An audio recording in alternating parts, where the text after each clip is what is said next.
guys, ayan, good evening sa inyong lahat. Isi-share ko lang, papakita ko lang yung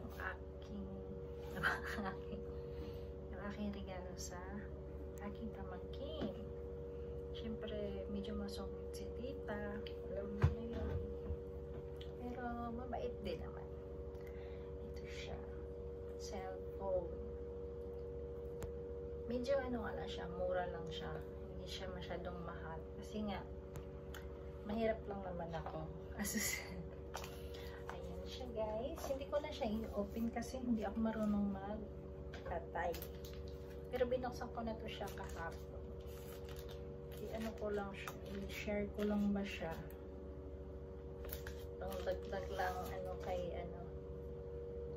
Ayan siya guys, ayan ang itsura niya, tapos siya ay upo.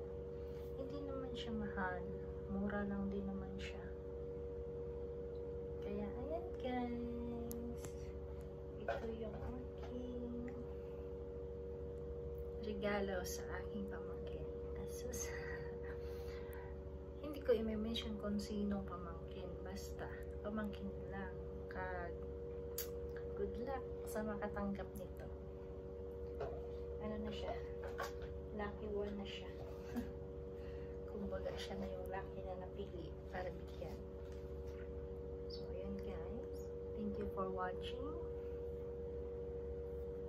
Na-share ko na ang aking regalo for my loved ones. Thank you for watching. I'm Lady Chana.